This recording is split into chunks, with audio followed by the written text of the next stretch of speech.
नमस्कार, मैं आयुषी वर्मा। आप देख रहे हैं एएम टीवी न्यूज़। देश विदेश की छोटी बड़ी खबरों के लिए देखते रहिए एएम टीवी न्यूज़। खबर विस्तार से। सर, क्या नाम है आपका? मेरा नाम हकीम अताउर रहमान अजमली।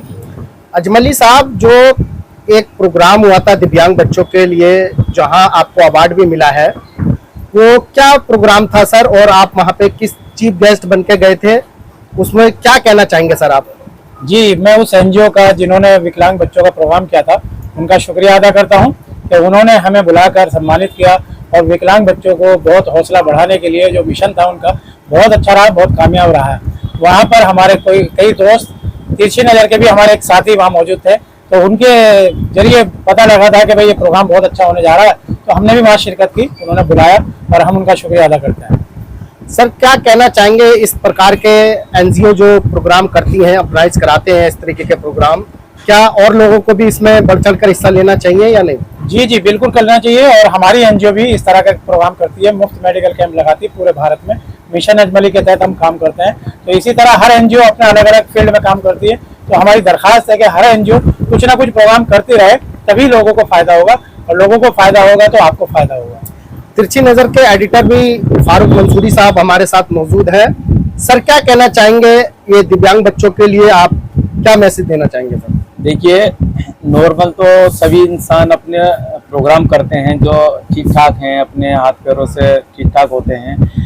जो दिव्यांग बच्चे हैं उनका जो प्रोग्राम अमल माला फाउंडेशन ने जो किया है वाकई में काबिल तारीफ है, क्योंकि इस तरीके के जो प्रोग्राम हैं ये जितने भी एनजीओ हैं, संगठन हैं, या भारत सरकार या दिल्ली सरकार को भी ये सोचने चाहिए जो दिव्यांग बच्चे होते हैं उनके लिए भी कुछ ना कुछ करते रहना चाहिए। क्योंकि जो दिव्यांग होते हैं वो दिव्यांग हैं, क्योंकि उनको जो दिव्यांग जो कहा गया है क्योंकि वो कुदरत की तरफ से हैं वो, तो हम सबको एक से हमें भी, आपको भी, सभी को बढ़ चढ़ कर इसमें हिस्सा लेना चाहिए और उनको सपोर्ट करना चाहिए जिससे कि वो आगे बढ़े। जैसे कि हम जो गए थे प्रोग्राम में उसमें हमें सम्मानित भी किया था, तो उसमें कुछ बच्चे इंटरनेशनल थे, कुछ सिंगर थे, कुछ कवि थे, कुछ मॉडल थे। तो ये देख के भी मुझे बहुत गर्व महसूस हुआ, क्योंकि विकलांग होने के बावजूद भी वो इतने मुकाम पे हैं, और मुकाम पे जाने के बाद भी हम उनको नहीं देख पा रहे।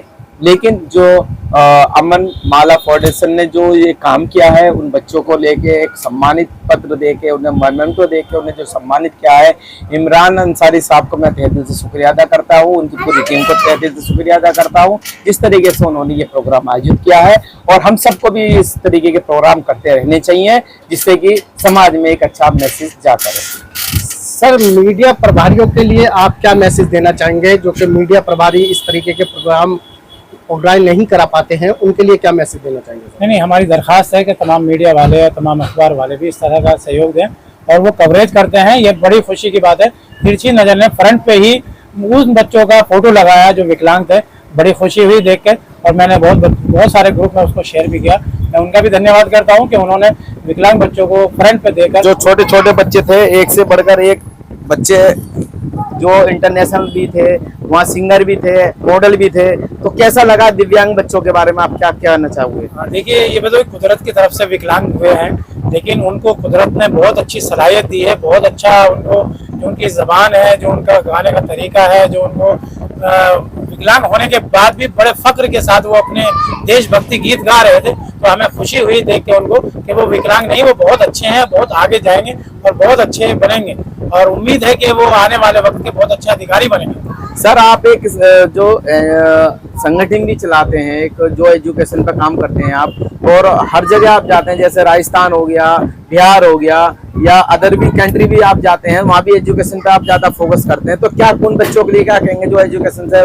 महरूम रह जाते हैं और एजुकेशन नहीं मिल पाती? जी, जैसा आपका सवाल है कि हमारा मिशन जो है मिशन अजमली, उसके तहत हम बच्चों को पेंटिंग मुकाबला, जीके कंपटीशन, उसमें विकलांग हो या वैसे बच्चे हों, सभी को हम शिरकत कराते हैं। और हर साल जो टॉपर बच्चे हैं, चाहे वो विकलांग हो चाहे कोई भी हो, हम हर बच्चों को, टॉपर बच्चों को अवार्ड भी देते हैं। तो उस बच्चों को अवार्ड प्रोग्राम करने से खुशी होती है कि आने वाले वक्त में स्कूल में पहले ही पता लग जाता है कि भाई हमारे पास, जैसे हम ऐलान करते हैं, हमारे पास फार्म फुल हो जाते हैं, और अभी जैसे अभी हमने पिछले महीने 100 बच्चों को अवार्ड दिया तो बड़ी खुशी हुई।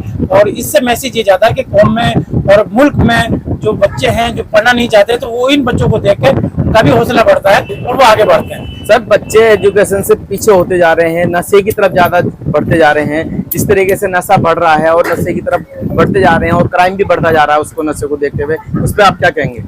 हम दरख्वास्त करेंगे सरकार से कि वो ऐसे माहौल में जब यहाँ नशा और इस तरह से और गलत काम हो रहा है, हमारा मजहब तो नहीं कहता किसी को भी इस तरह से काम करने के लिए, लेकिन फिर भी अगर कोई इस लाइन पे है, गलत लाइन पे है, तो उसको सुधर के रहना चाहिए, अपने माहौल को बनाना चाहिए, अपनी इज्जत को बचा कर रखनी चाहिए और अपनी तालीम को आगे बढ़ाना चाहिए। और तालीम होगी तो ऐसा काम नहीं करेंगे और जो कर रहे हैं उनको लाइन पर रहना चाहिए। मेरी दरख्वास्त यही है कि वो आपस में अपने बच्चों का ख्याल रखें और पड़ोसियों के बच्चों का भी ख्याल रखें, जिससे माहौल खराब ना हो। सर, आज जिस तरीके से आपने बताया था 1 महीने पहले आप प्रोग्राम करा था, क्या आप भी इस तरीके से आगे प्रोग्राम करेंगे? क्या बच्चों को सम्मानित करेंगे? जी जी बिल्कुल। अभी हम जैसे यहाँ से 3 दिन का हमारा दौरा था आगरा, जयपुर और अजमेर शरीफ, वहाँ भी हमने वहाँ के लोगों को, वहाँ के हकीमों को, वहाँ के रिपोर्टरों को, वहाँ के प्रेस चैनल वालों को, सबको बुलाया और हमने उनको सम्मानित भी किया।